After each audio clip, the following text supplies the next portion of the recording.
Cuban authorities urge the new U.S. government to remove the island from its list of state sponsors of terrorism, a designation Havana describes as absurd and unjustified.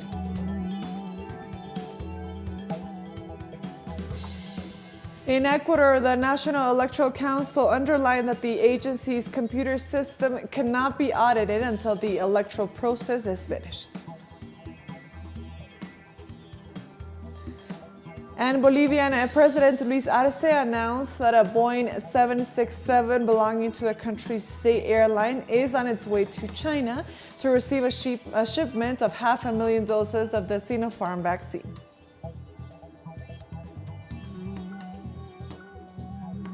Hello and welcome to TeleSUR English. I am Estefania Bravo from the headquarters of Quito in Ecuador. This is from the south.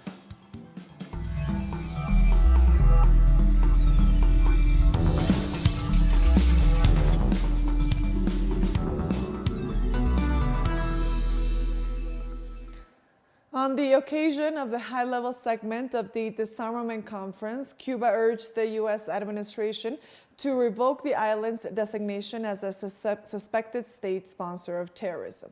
Cuban Foreign Minister Bruno Rodrguez denounced that last January 11th, the government of former President Donald Trump designated Cuba as an alleged state sponsor of terrorism.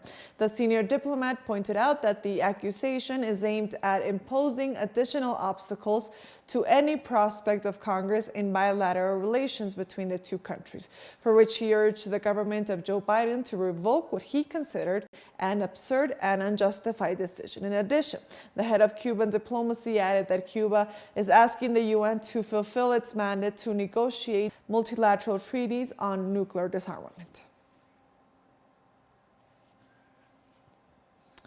And also, speaking at the 46th session of the UN Human Rights Council, Cuban Foreign Minister Bruno Rodrguez said that to achieve peaceful coexistence, unilateral coercive measures must end. Peaceful coexistence among nations demands that the governments refrain from exerting pressure on others and from applying unjust unilateral coercive measures. In a cynical and hypocritical act, on January 11, 2021, the administration of President Donald Trump designated Cuba as a state sponsor of terrorism to impose additional obstacles to any prospect of progress in bilateral relations between the two countries. We urge the new administration to revoke this absurd and unjustified decision. The president of Venezuela, Nicolas Maduro, mentioned the consequences of the unilateral coercive measures that the United States and its partners have imposed against his country. Our homeland faces a multidimensional war. The purpose is to end the social model built by the Bolivarian Revolution. The actions of exercise pressure and persecution against our country through the imposition of more than 450 unilateral and illegal coercive measures, which have resulted in a blockade and an obsessive persecution against the capacities of the Venezuelan state and society. By means of these so-called sanctions, Venezuela has been deprived of at least $30 billion in cash which belong to this country, although they are abroad. Those resources should and must be dedicated to the health services, food supply and rights of our people. The kidnappers of the assets and resources of the Venezuelan state have shown great cruelty, even in circumstances of pandemic, highlighting and disregarding the calls of the international community, the Secretary General of the United Nations, the High Commissioner, and especially the Venezuelan people, and they have increased the economic aggressions, causing an intentional and premeditated humanitarian crisis. The Argentine Foreign Minister Felipe Sola called on the international community to join the International Convention for the Protection of All Persons from Enforced Disappearances. I take this opportunity to call on all the countries to adhere to the International Convention for the Protection of All Persons from Enforced Disappearance. We have just launched, together with France, a new campaign to promote the universalization of this convention. The convention is a sign of the international community's commitment to strengthening the universal system of human rights protection.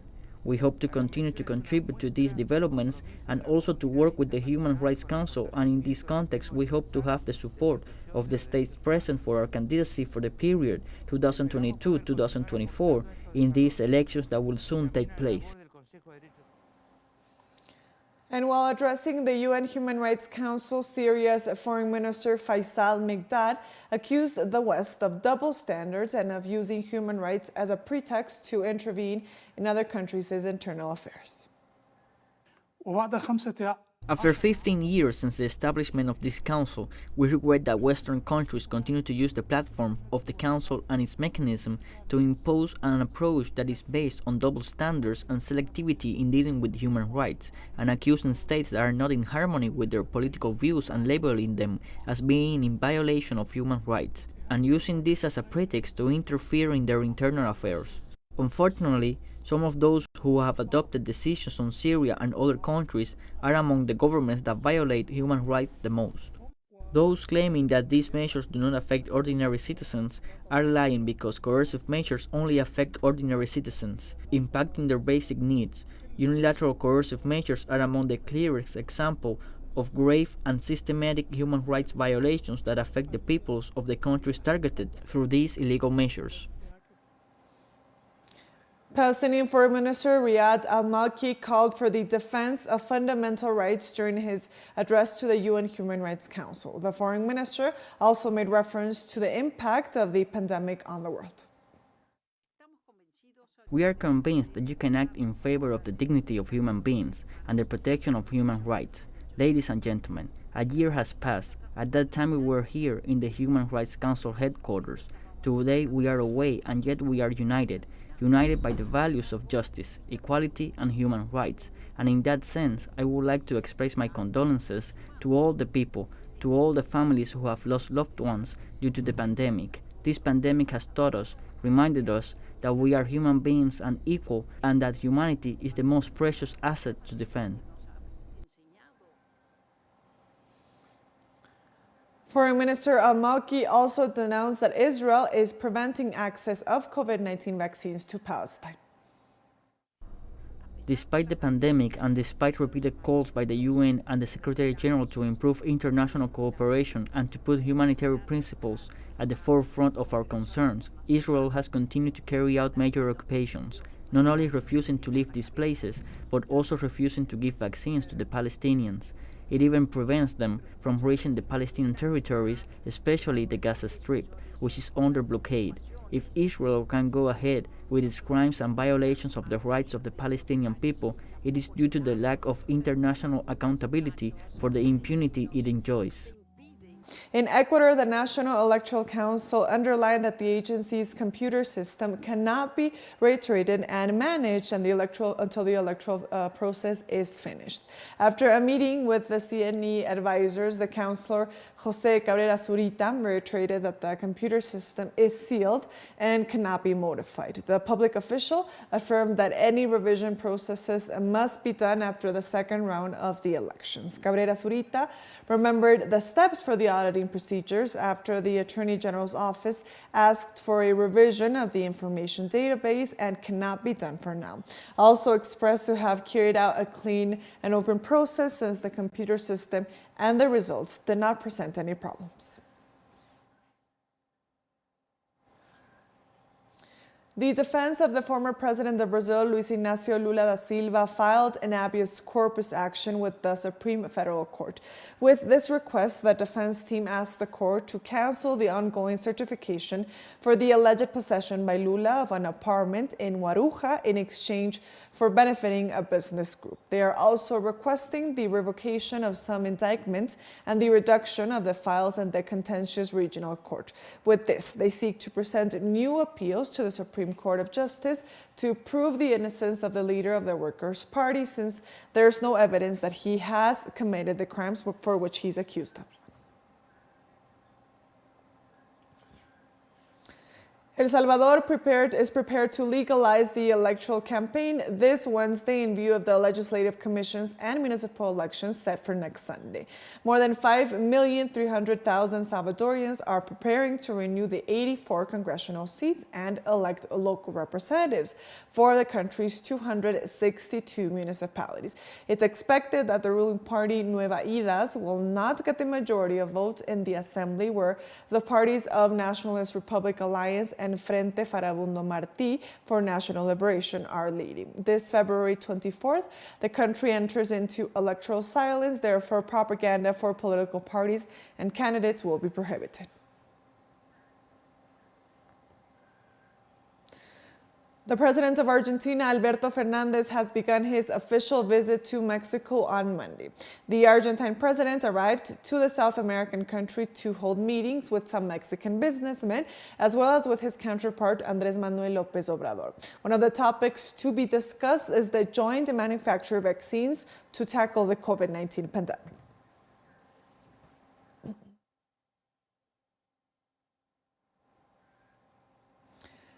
Algerian police were deployed on Monday on the streets of the capital Algiers following calls for demonstrations to mark the second anniversary of the country's anti-government Hirak protest movement. From February 22, 2019, regular massive protests were staged across Algeria. The Hirak protest, meaning movement in Arabic, swept former President Abdelaziz Bouteflika from power in April of that year. Demonstrators kept up their action after his fall, demanding a sweeping overhaul of the ruling system in place. The Hirak only suspended marches last March due to the coronavirus restrictions, but calls have gone out on social media for a return to the streets on Monday, on the eve of the anniversary of President Abdelmadjid Tebboune announced a limited government reshuffle in the latest step aimed at heading off renewed protests. Iran's supreme leader Ayatollah Sayyid al-Khamenei stressed that the country will continue to develop its nuclear power capabilities in line with its needs. But we are determined to gain the nuclear capabilities in accordance with the country's needs, and there, Iran's enrichment limit will not be 20%, and we will act to the point that is needed and the country requires. Like for nuclear propellants and other works, we could bring enrichment to 60%. White House Press Secretary Jen Psaki reiterated this Monday that the Biden administration is open to talks with Iran.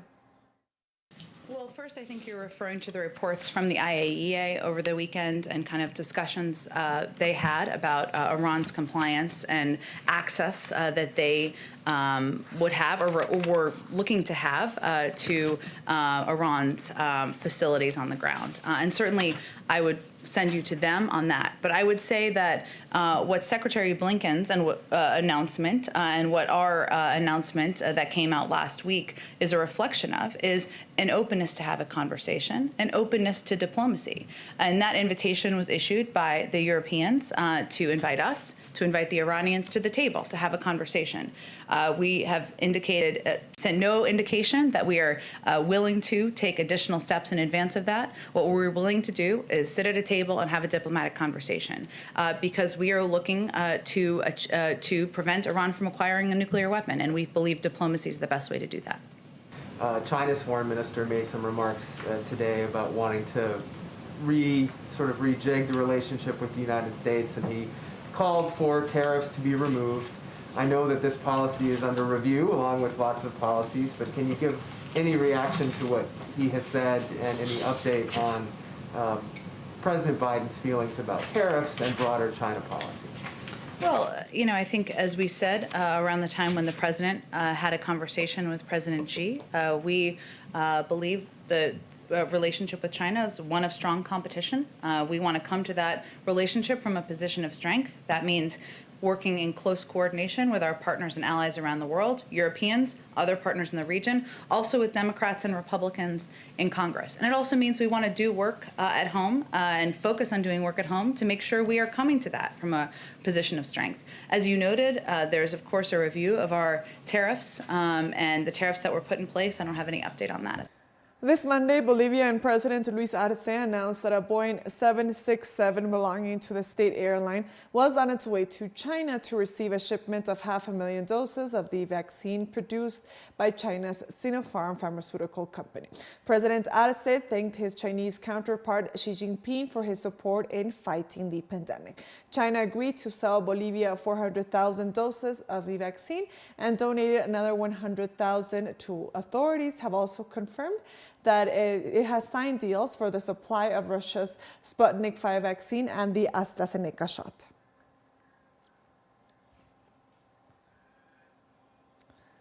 The member states of the Bolivarian Alliance for the Peoples of Our America Peoples Trade Treaty, or ALBA TCP, have initiated a debate on education in times of the pandemic. This video conference is attended by the ministers of education of member countries. The purpose of the meeting is to design strategies to guarantee the education at all levels in the midst of the ongoing pandemic. Secretary General of the ALBA TCP, Sacha Laurenti, stated that the meeting is part of the actions undertaken by the multilateral organization to guarantee the continuity of social and economic programs aimed at promoting the development of ALBA countries. And speaking during the ALBA TCP meeting, Venezuelan Education Minister Aristóbulo Isturiz reported that his government had held seminars with the support of international organizations to learn about the teaching models applied by other countries in the midst of the pandemic.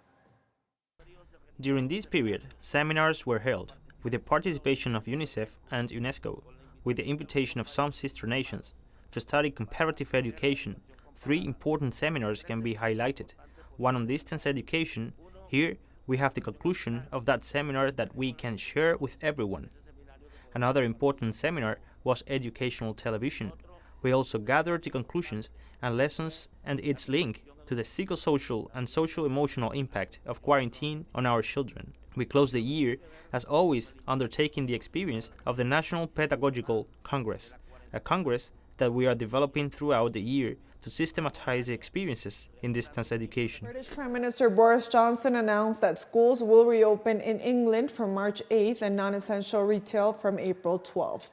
Johnson informed the Parliament of the measures, expressing hope regarding a return to normality by June. His government has imposed a 3 stay-at-home order since the beginning of the pandemic, but has seen heavily criticized for its mishandling of the health crisis, which has caused more lives than in any other European nation. The Prime Minister also referred to the mass vaccination program across the country.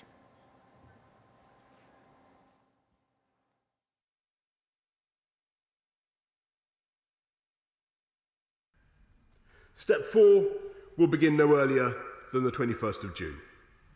With appropriate mitigations, we will aim to remove all legal limits on social contact, and on weddings and other life events, we will reopen everything up to and including nightclubs and enable large events such as theatre performances above the limits of Step 3, potentially using testing to reduce the risk of infection.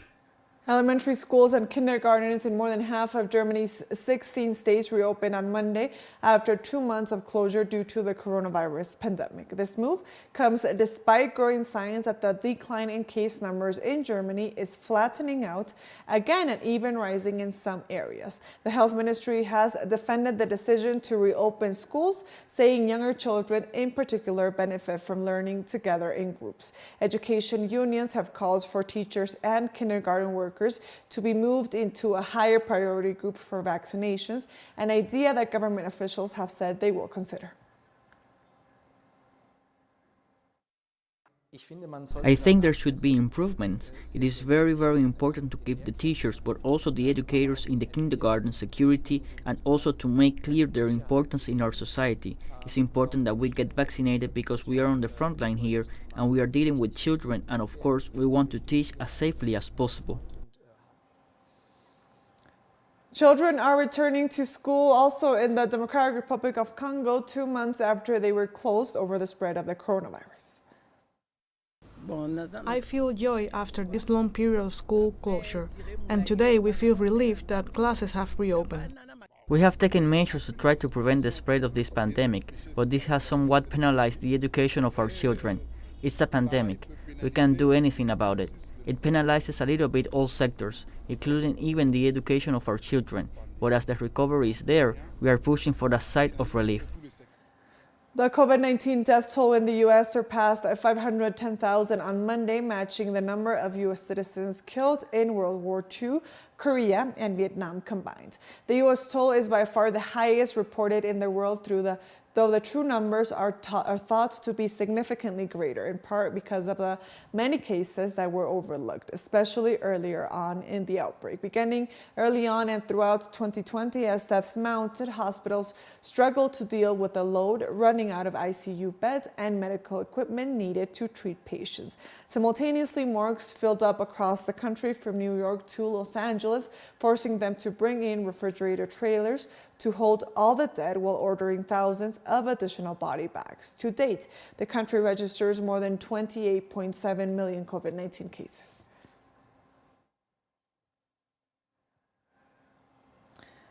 U.S. President Joe Biden will order flags on all federal buildings to be lowered to half-mast to mark the imminent 500,000 Americans killed by COVID-19. Later today, the President, the First Lady, the Vice President, and the Second Gentleman will mark the solemn milestone of 500,000 American lives lost to COVID-19. They will ask all Americans to join in a moment of silence during a candle lighting ceremony at sundown. President Biden will also deliver remarks and order all flags on federal property to be lowered at half-staff for the next 5 days. And with that story, we've come to the end of this news brief. You can find these and many other stories on our website at telesurenglish.net.